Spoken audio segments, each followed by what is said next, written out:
Well, what's going on, everybody? Welcome once again to the Everyday Missionary Podcast, episode 288. And if you're watching this, again, I know most people listen, very few people watch, but for those who might be watching, you see that I've got like this orange lighting behind me right now. I have the power in my study to adjust lighting to the lighting that I like, because I'm all about lights. I'm a light dude. I don't know if you're one of those people that loves like a dimmer in every room and the ability to do multiple colors in every space. That's me. And so I have this orange hue behind me today because it reminds me of sunrise and sunset, both of which I have not really seen in a little while because we're in the dead of the winters of the Pacific Northwest, which the only color that shines all day long for certain is gray or black. So I decided, you know what, I want to be reminded of the sunrise, sunset. Hence, that's what's behind me. But that's not the topic of the day. The topic of the day is something that, man, I don't do very often. I don't know why I don't do this, but there's probably a number of reasons for it. But I thought, hey, let's talk about the book of Revelation. Yes, the book of Revelation, not Revelations. When you read the title, it doesn't have an S on the end. It's not many revelations of Jesus Christ. It's one revelation of Jesus Christ. And I'm not typically like a book of Revelation guy in one sense, and very much I'm like a book of Revelation guy, but in a completely different sense. And so I thought, why not deal with that today? And maybe in that journey, we can figure out how it pertains to being an everyday missionary, because I actually think that's the function of the book. In many ways, it has much more of a witness outreach orientation than it does really an end of the world, the beast that rises out of the sea, the Antichrist that comes from Europe, or whatever other thing you've been taught growing up. Maybe we'll talk about a little bit of that today too, but I really think it has a lot more to do with sustained witness in a problematic world than it really does about what happens at the end of this world as we know it. So very different thing there. Now, as I get into this is kind of going back to something I said a couple of weeks ago on a Sunday morning. I said, I am one of the weirdest Christians that there is kind of alive on planet Earth right now. And some people who know me would say, yeah, we've known that for a long time. We're so glad you finally figured that out. But I'm weird because when it comes to kind of that internal orientation of where my brain, heart, interests gravitate toward when I read the Bible, for example, I'd say first and foremost is the Gospels. And I know there's a debate around some of this, but I'll see if I can clear this up a little bit. I really do. I've done this before. I have read just the red letters of the Gospels, even skipped the black letters and just read the red letters. In fact, one of these days, what I want to put together is literally just the red letter edition of the Gospels, because even that journey is really fascinating. And I know, people say, but the black letters are inspired too. And I don't disagree, but at the same time, what I always think is really important for us to kind of remember, especially as Protestant Christians who have a very high kind of view of their understanding of the Bible. I say of their understanding because I think other traditions have a high view of the Bible too. And I think it sometimes sounds a little bit more proud on our part, like we have a higher view of the Bible than the Catholics or the Eastern Orthodox or whoever. I just think we tend to think we have a higher view, but in our tend to thinkedness of higher views, we kind of focus on all the letters are the same. And I push back on that a little bit only from the perspective of the book of Hebrews, which is black letters, by the way. It makes the point that God had spoke through the prophets, which was good, but now in these last days, he's spoken through his son, and that's better.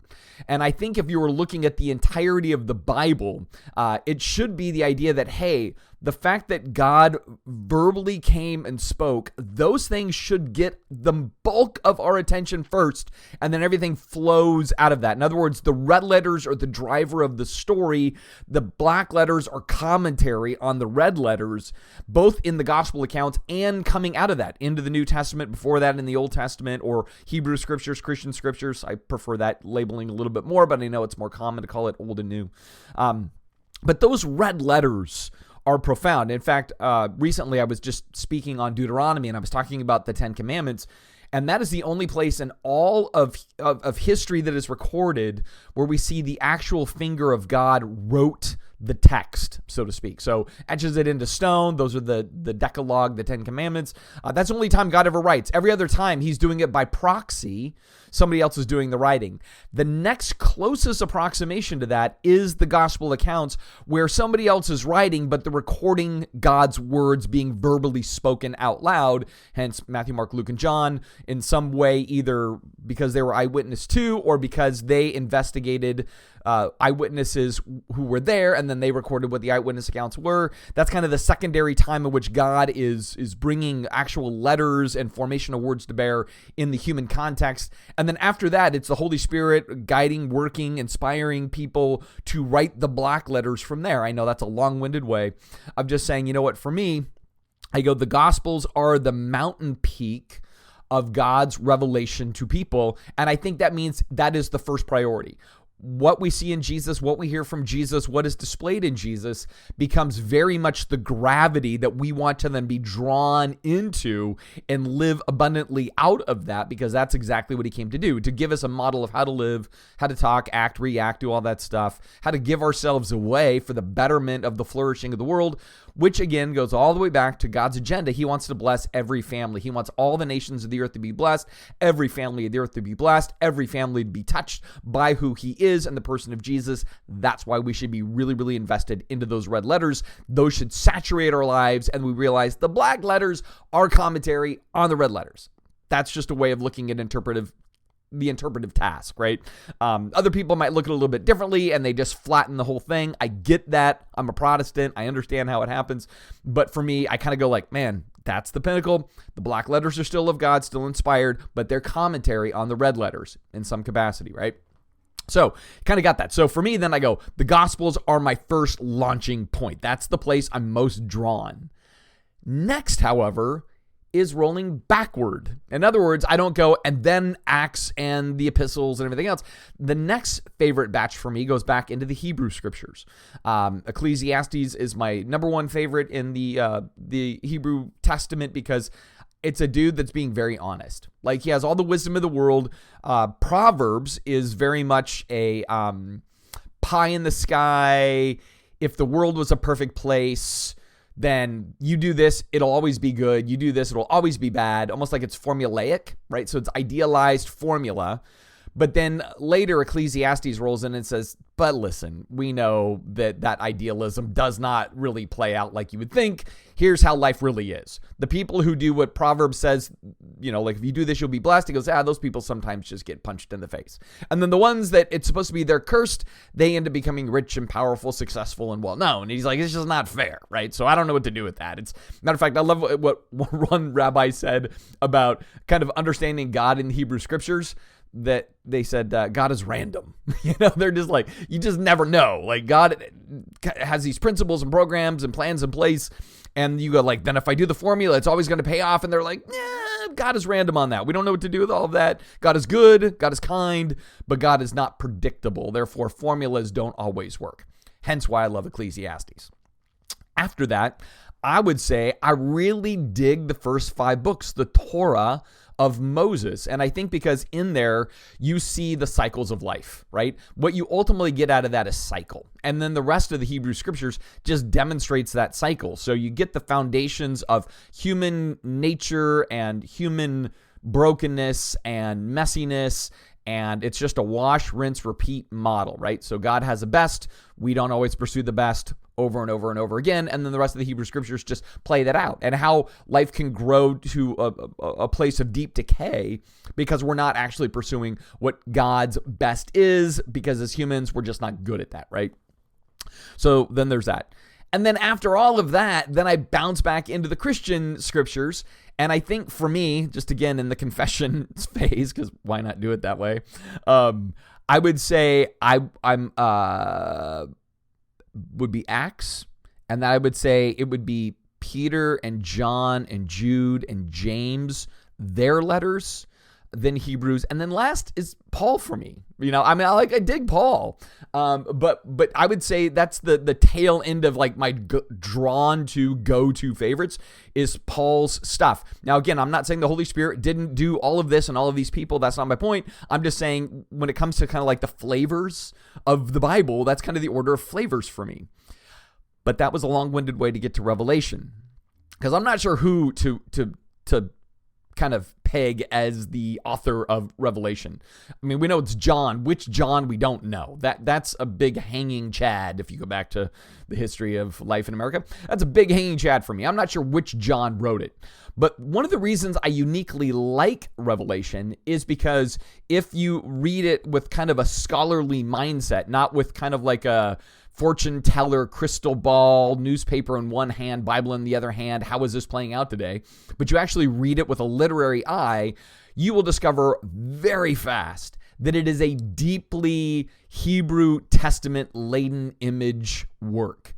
In other words, it has so many references, not to the parts of the New Testament, but parts of the Old Testament, the Hebrew Scriptures, that you almost need to be really thoroughly knowledgeable about the Hebrew world, about those works of God in the Hebrew Scriptures, to understand what Revelation is getting at, because it is just borrowing repeatedly from the Hebrew text.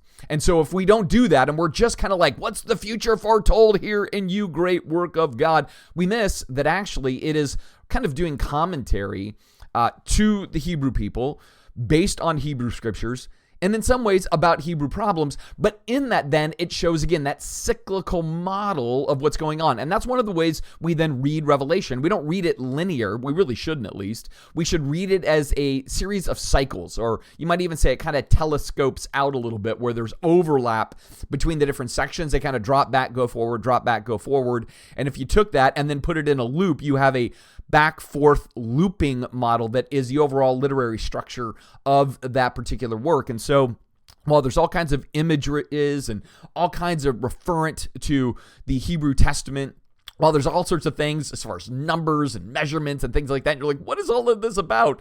Well, at the core of it, it's an apocalyptic piece of literature. And what that is saying is at the center of that is pretty much one base message that you want to walk away with. And so like a poem that has all sorts of different, kind of like color and tone and texture to it and says a lot of words. A poem is not so you walk away with more words than are in the poem, but rather you walk away with one idea from the poem that was said in a very beautiful, colorful kind of way. And that's exactly what Revelation's trying to do. And I think at the center of that, then, what is that message? Is that, listen, in all of life, there is really only two decisions. You're either team Jesus or your team other. And that's it, right? Team Jesus or team other.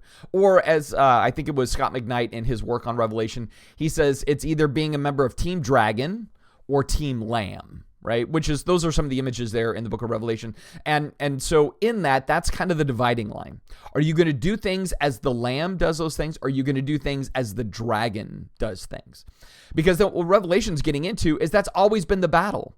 The battle for all of time, since the beginning of recorded human history, is, are you going to be lambish or are you going to be dragonish? Because that is always the thing that's before us. And if there's anything we know about human nature, it tends to lean toward dragonishness, right? Like the aggressive, superior, powerful, fire-breathing, kind of foreboding dragon force is the thing that is a part of human nature.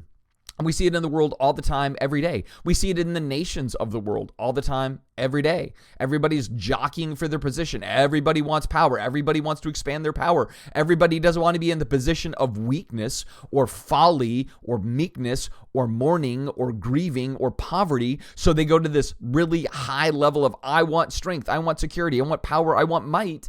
And that's Team Dragon kind of stuff. And that's what Revelation's getting at, which is why it's odd that the hero of Revelation is a slain lamb. So lambs are not known for their amazing predatorial skills. They're not known for their incredible defensive power and posture. They're known for their simplicity. They're known for their weakness. They're known for their dependency. And then all the more, it's a slain lamb, right? Like you're like, so let me get this straight. It's a dead, we even say sheepish for a reason, right? Like it's a dead sheepish thing. that has been risen again. And the whole idea there is the way that Team Lamb does things seems upside down and backwards to the power structures of the world. And yet that's how stuff is to get done. So the nations will rage, the nations will fight, the nations will seek wealth and power and strength.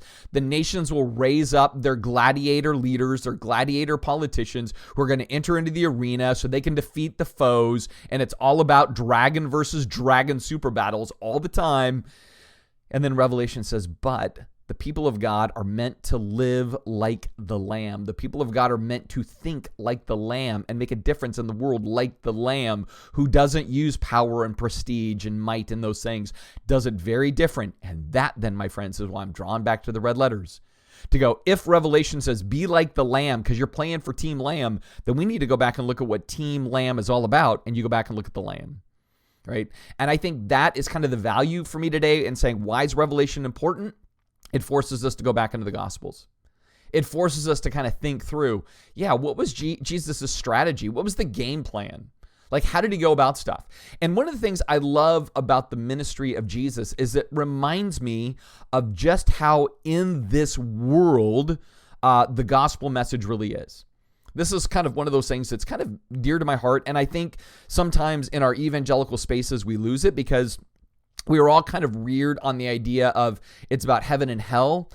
We were even reared on the idea, much of us in Revelation, that it's all about the rapture, and it's going to take us away from this crap hole and take us to the place we want to go. And so everything became very not of this earth oriented, but rather once we can get past this earth, once we can skip this earth and get to the earth we all want, then that's why we're doing everything that we're doing. We're doing it for the afterlife or the next iteration of life.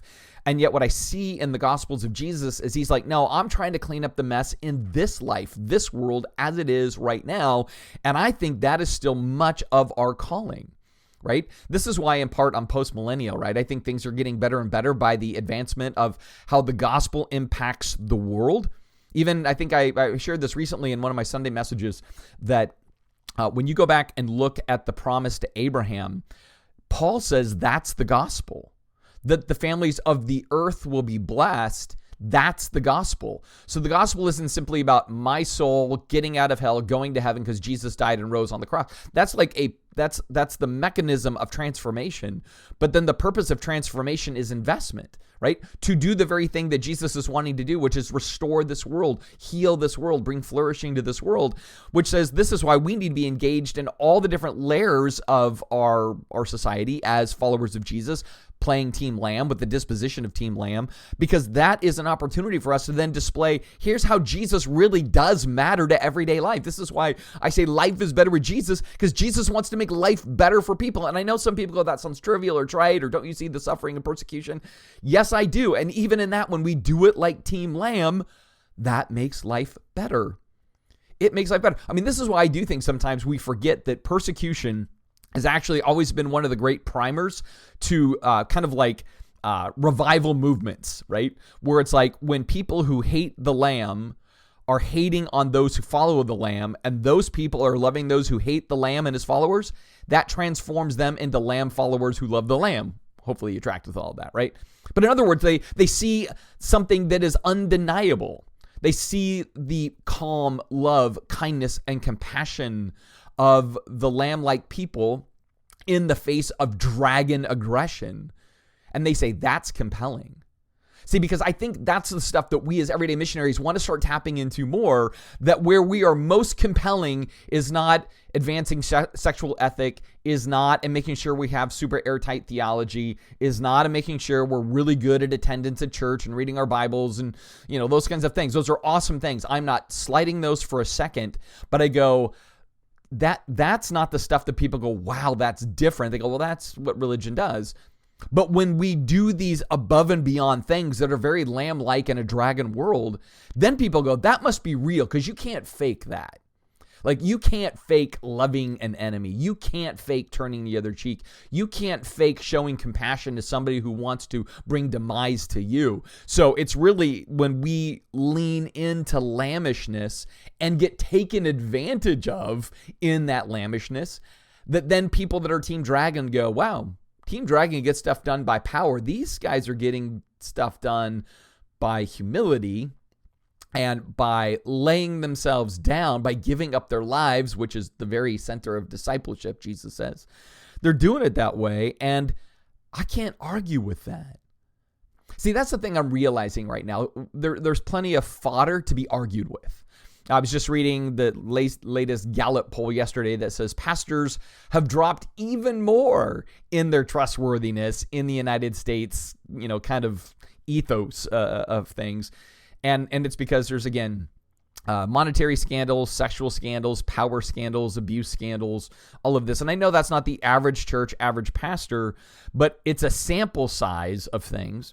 And then you link it to some of the other things that kind of evangelicals are getting known for. It's not like we're known for our otherness. It's like we're known for a type of earthly sameness.